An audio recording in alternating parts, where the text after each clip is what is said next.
Hi, JW graduates. This is Professor John Krupa from down in the graduate school. I'm so happy to be with you. And I believe that I've probably had some of you in my classes, perhaps undergraduate or graduate. And I want to start off by letting you know why I decided to give a little bit of a talk or a webinar on this subject of affective revolution. I've been teaching online since about 2012, and in the discussion forums, I've had first line managers or frontline managers. I've had executives from VP levels of companies, and I started to notice a pattern of individuals who were working in these organizations that were quite frustrated and felt disrespected and just didn't seem to be as motivated and as engaged in their jobs as they ought to be. And I saw this pattern for a couple of years, and I started studying up on it a little bit more and shifting more into the leadership field. So it got me into a couple of streams of research. One of them is called positive organizational studies. And what that essentially means is that it doesn't mean that we deal only with the positive emotions and ignore the negative. In fact, it's just the opposite. What we do is we deal with all emotions because we know that emotions motivate people, that they affect our thinking, they affect our level and quality of interaction with other people. So emotions are very important, and yet they haven't really registered, if you will, on the radar of a lot of executives. So that's just a little bit of a background of how this got me interested, because I've always believed that our goals in business should be much more than financial, that the process should be as enjoyable and is as important as the results that we get. And in fact, they do either impede or help us to achieve the financial results that we're looking for. So anyway, affective revolution, and it is really all about the fact that we're paying more attention to it academically, we're paying more attention to it as executives. So your typical culture then would be, sorry, I'm just playing with the PowerPoint here. So this is really about the renaissance of scholarship regarding how emotions shape behavior. Because in a typical culture, what's happening is that leaders and employees are focused on what we're supposed to be doing. So for example, in the view of customer service, so we're supposed to give qualitatively and quantitatively enough service and good service. So we focus on behavior, and then we focus on the results of those behaviors. But what we're not paying enough attention to is the underlying emotions that shape that. Because a lot of us can fake behaviors, and we can put on a superficial level of behavior and good service. But what happens when we don't pay attention to the emotions is that they end up building, and it could be in a good way or it could be in a bad way. So we found through research that a lot of managers feel ill-equipped to handle emotional issues because they're only used to dealing with surface stuff. They're only used to dealing with how people behave and what they can see. They're more comfortable with controlling behavior and with directing and helping people to change how they think.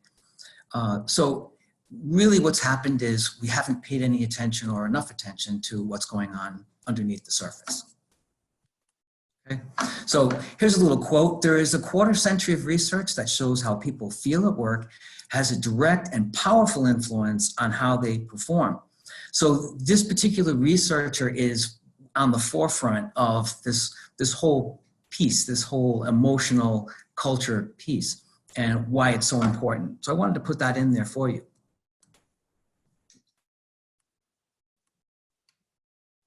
Sorry about that. I'm just dealing with these. So here's your typical culture. And so at the surface, we see all of our artifacts. We see the things that people are doing. We see how leaders behave. We see the pictures on the wall. We see the golf trophies in someone's office. Everything that's observable is what we call the artifacts. Then we have what leaders espouse as their values. So these are the shoulds, right? This is, we value the customer. We give them immediate attention. We want to be efficient.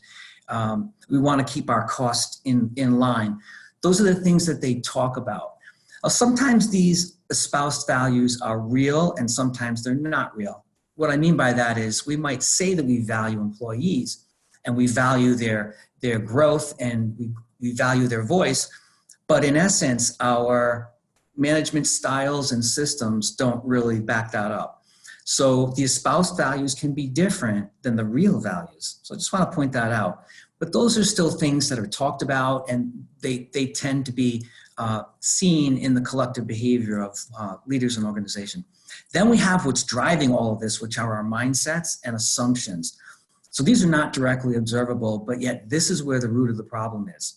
So for example, a belief that we may not want to deal with is that profits are more important than people, or that the reason that we value our customer is because they're really the object or the means to an end of sales and profit. So these are things when we start to become aware or conscious as organizations, as leaders, even as individuals, we start to see that to deal with reality isn't always an easy thing. It can get messy because it can be painful. It can be painful to admit that some of our assumptions and some of the things that we truly believe are not helpful. And they're quite outdated. And so personal change is something that we don't always like to come to terms with. So those are the basic levels of a cognitive culture. So as I mentioned a little bit earlier, this is really an outgrowth of emotional intelligence and all of the studies and research that's going on in the positive organizational studies area. So the major question here is, how can we achieve wellness, trust, holistic health, fulfillment? How can we achieve, for example, more happiness in the workplace? It does not mean that we're removing challenges and that we're removing frustration, that we're removing, anger even, or fear. But what we want to try to do is bring the negative emotions down or decrease those, and at the same time, increase the others. But if we're not paying attention to them and we're not measuring them, we're not going to be aware of what's really going on. And this is why I believe, and why research tends to point out, that much of what's going on in companies in terms of mediocrity or even declining performance is because of what's going on underneath the surface. And we're not paying attention to those important things.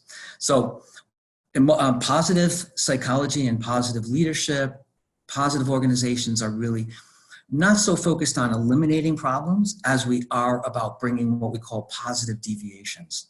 Okay, so we're not just talking about eliminating losses or gaining a profit. We're talking about making a profit so that we're able to be more socially responsible as a corporation or as an organization, so that we can serve our communities, so that we can do more to help our causes and do more to help our employees. So that's what I want you to get from this, is that it's really about not just eliminating problems, but it's about bringing us into a new dimension, a new paradigm of positive states of mind, positive states of emotion. And based on what we know from research too, we know that this is going to make us more profitable as well. So ironically, when we pay attention to people and we pay attention to the entire person, this is what I call whole person leadership. When we pay attention to what matters to them emotionally, that's the heart, but the spirit represents what's purposeful, what means something to them. People, particularly millennials, want to connect with something beyond themselves, and they want to see their companies transcend self, if you will, or the organization, and do something great in the community and do great things for customers. They want to break the status quo. They want to feel like their time is well spent. So they also, in terms of the mind, they want growth, they want challenge, they want to be part of the planning process, they want to have a voice, they don't want to be ignored. And in terms of body, that represents that they want to feel good, they want to feel healthy. they don't want to just feel, stress all day at work. There are stressful times, but then there is a culture of stress, which is prolonged and chronic. And that tends to release some very dangerous hormones that can create health issues mentally, physically, and in many ways. So they want to feel good physically, which obviously all of these are interdependent and they affect the others. Okay, so some of the benefits of a positive culture are employees, and this is all the stuff that we talk about. This is all the stuff that leaders talk about and why they spend so much time training people. Employee satisfaction, commitment, and engagement, and accountability to each other. So we're accountable not just to our bosses, but to our peers as well. And we want to know how our customers are. In the academic environment, I want to know how my students feel. I want to know if they're engaged, if they're enjoying the material, what we can improve, and how we can get better. So we're also looking for customer satisfaction, but beyond that, we're looking for wow. We're looking for delight. What is going to make our customers say, wow, I cannot do without this company, or I cannot work with any other salesperson besides this individual. Quality, service, and products. Our quality tends to go up. Productivity goes up. Oh, and by the way, one thing I want to mention here too is we're constantly talking about customer engagement, because customer engagement is linked to sales and profits. However, that's a two-sided coin that we've been ignoring for collectively, I would say, in commerce, in business. I think we've been ignoring the other side, which is employee engagement. And so that's why, we're talking about this. So other benefits would be performance, productivity, and profit. So instead of going for the performance and productivity directly, let that be an outgrowth of working on more healthy emotional cultures, and we'll see the results. And I've got a couple examples I'll share with you. One of them, I'm fascinated by this company, by this organization, the Mayo Clinic. So I remember giving a case study to some of my students in one of the classes I offered. And I remember reading this and thinking, wow, if companies could be like this, how awesome would that be? When's the last time you went into a hospital and somebody, came in like a pit bull and threw you out at 8 o'clock at night because they said visiting hours were over? Okay, what kind of value system do they have? Just stop and think about that for a second, right? You're dealing with sick people, and one of the things sick people need is they need compassion, they need affection, they need caring. And the Mayo Clinic does that, and the way they do it is simply through making the client family, and then setting up the hospitals so that loved ones can actually stay overnight. Loved ones can actually eat with their family members. They'll even do things like bring a wedding or a wedding reception into the hospital for their clients, for their patients. So that's just a little bit of a snippet of what the difference looks like in terms of a company or an organization that focuses on positive emotions. Okay, so moving right along here, I just want to mention this, that something that Sigmund Freud said was unexpressed emotions never die. They're buried alive and will come out forth in uglier ways. And so we don't want to suppress emotions. It's like taking a burning waste paper basket and throwing it in a closet. All that's going to happen is the house is going to burn down. So paying attention to this is very important. Emotions are like the dashboards in our car. They give us signals. They show us that something is going wrong and that we need to make some corrections in either our approaches or our relationships, our tactics that we're using. But then we also, and this happens particularly, we become more aware of higher emotions when we deal with the lower emotions or the warning systems. These higher emotions like passion and excitement and appreciation are what should be driving us. And we tend to have more access to those things and to feel those things more when we have dealt with some of the other emotions that tend to get pushed aside. So this is the goal. We want to tap into these higher emotions because this is what makes our employee experience and customer experiences more engaging. One of the symptoms that you want to look for in an organization is shame. So shame essentially is this: everything's based on performance. If your performance isn't perfect, if you haven't done exactly what your boss, wants you to do, then somehow you end up feeling like less than. You end up feeling like there's a flaw inside of you. Allowing those things to happen and not being aware of them is going to bring your productivity and your morale way down. And this is what happens when you have a culture of fear. Okay, so we want to pay attention to that, because people should not feel shameful. People should feel like they're not failures, but that they just have to try new things, and that perhaps their behaviors or their approaches have just not been as effective as they could be. Right. So let me skip to this. This is ultimately what I believe that we should be looking for in companies and be striving for. It's not going to happen overnight. It's not all or nothing. But dance like no one is watching. Sing like no one is listening. Love like you've never been hurt, and like it's heaven on earth. Basically, what that means is that spend less time focusing on the reactions of other people and letting your values and behavior be dictated by others, and spend more time focusing on what really matters to you and being an independent leader yourself. Okay, so companies like Ubiquity, here's just a quick example. One of the things that they measure and one of the things they promote and talk about is that employees have a sense of belonging and that they feel excited about working there. Right? I'm going to skip this for now. Culture of fear is the worst, and I can come back and do more on this later. But this is really what causes our brains to hijack our thinking. We actually end up with narrower focus on the things that we should be doing at work. We become less creative. We become more self-focused when fear and the hormones or the change in neurology. What ends up happening is we end up closing ourselves off and avoiding challenges, and actually avoiding and withdrawing from relationships as well. So there's nothing good about fear, unless fear motivates you to get going, but that tends to be temporary. And then after a while, if it's chronic, what ends up happening is that people end up withdrawing, and you get people operating on 2 cylinders instead of 4.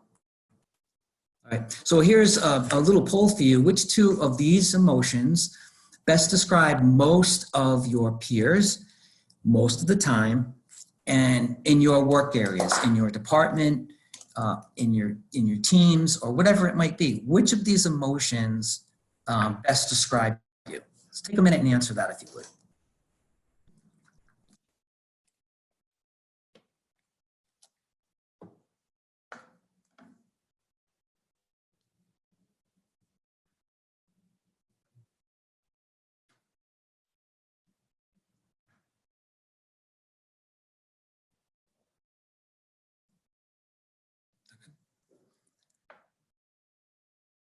I'm going to end polling in just about 10 seconds, so if you haven't gotten your vote in, please be sure to do that.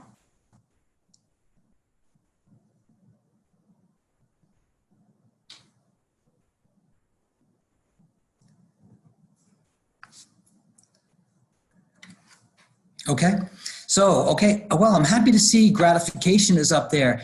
Excellent, and kudos to the leaders and to those that, and I'm really happy for those of you that are in organizations like that. If that is an emotion that you see quite often, that's exactly what we're looking for. That is a positive psychology construct. Too often, I happen to see discomfort, anger, and fatigue. Just as I mentioned, starting off this webinar, that is what I've seen in the discussion forums, and that tells you that you have way too many of these negative, if you will, deviations in companies. Okay, so companies like Zappos and Whole Foods, Southwest Airlines, they're starting to focus on the positive stuff, on the loving, on the caring, on having fun, on enjoying. So let me ask you this: which 2 emotions would best help your organizations to thrive?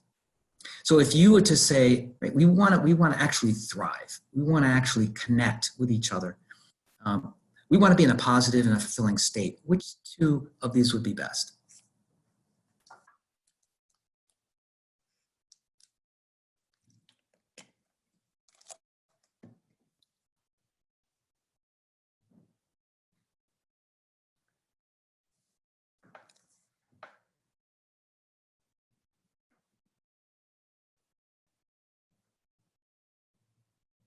All right, I'm gonna end polling a little bit early because you guys were on top of that one.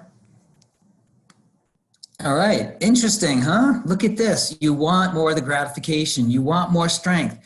That is exactly what positive leadership is about. Positive leadership is all about leveraging virtue and strengths, and those things are all internal. And we can develop those things, and that is what gives us that is what provides us emotional motivation and also intrinsic motivation. Here's what I mean. You see the nice little slides with the kids playing and the dog and all that stuff? I didn't do that because I just wanted it to be fun. I actually did that because a state of playing and being who you are is the natural state. Not being afraid of losing other people's approval, of losing your status. Those are the things that stress you out. So leaders, if you are a leader and you're listening to this, please pay attention to this. We want our people to be inner directed. We want to focus on values, core values that we all agree on, that are inside of us. And because we want people to be in these types of states, just like you see on the slides. Okay, so great. That's what you want, strengths and gratification. But unfortunately, sometimes we become robots at work because we become compliance machines, and we try to please people. So yeah, here we go. This is what we look like. We look like a bunch of robots. I agree. Yes, sir. Great idea. Thanks. We're afraid to speak our voices. This is another issue I see a lot is people are afraid to have difficult conversations. They're afraid to tell people that that something bothers them. And sometimes they don't even want to tell people thank you. They don't want to tell people that they appreciate what they've done for them. So as far as followers go or employees go, this is not where we want to be. Okay, so we end up like that little guy with the burning head, looks like a tomato. We end up resenting and holding things in, and that ends up going nowhere. So compliance does not work as a long-term approach, right? Here's what we want to do. If you ever saw this movie, Pleasantville, on the left, you see that everybody was pretty much faking it. They're all a bunch of frauds.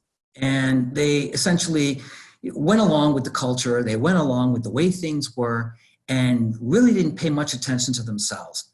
And in terms of leadership, they didn't pay much attention to the culture. They didn't pay much attention to the emotions of employees.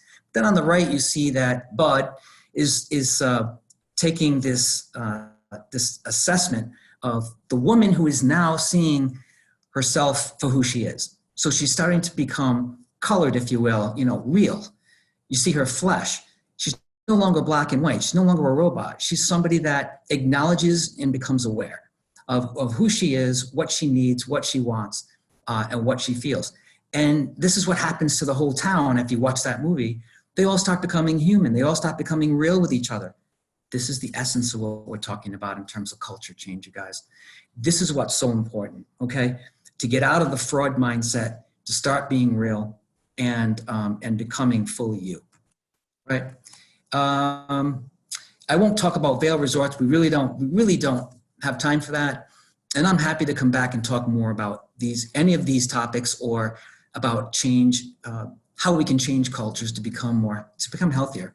But I just want to mention here that happiness matters, that our emotions matter, and we need to start measuring them. That's why I put that nice little device up there that you probably see at your gyms. That's just to represent that, okay? We don't want emotional suppression. We do not, because emotional suppression leads to mediocrity. And the last thing we need in competitive markets and competitive business today is to be mediocre. What we want to shoot for is greatness. We want to shoot for companies that are not only expressive, but that are creative and innovative and highly competitive in terms of their industries. So that's a quick overview for you. That's about all I have for today. It's fast. I didn't want to take a whole bunch of your time here at lunch, but I will let the powers that be know that I'm happy to come back and do any more that you would like to hear about. Okay, thanks so much for tuning in and paying attention and listening to this webinar. I appreciate it. Feel free to email me at any time as well with any questions. Oh, it looks like actually we might have one chat here. Let's see if there's a quick question. Just saying thank you. Perfect. We do have one question regarding if this webinar will be posted online or how can we access the PowerPoint. You will probably be receiving some sort of follow-up email, which will have a link to the recording of this. Of course, you can always reach out as well if you don't receive that email to make sure that we can get you the recording of this and we can go from there. But that's a great question. So keep an eye out on your email and, you know, keep an eye out for future upcoming webinars. But thank you so much for joining us. I hope you guys have a great day and yeah, enjoy the weekend.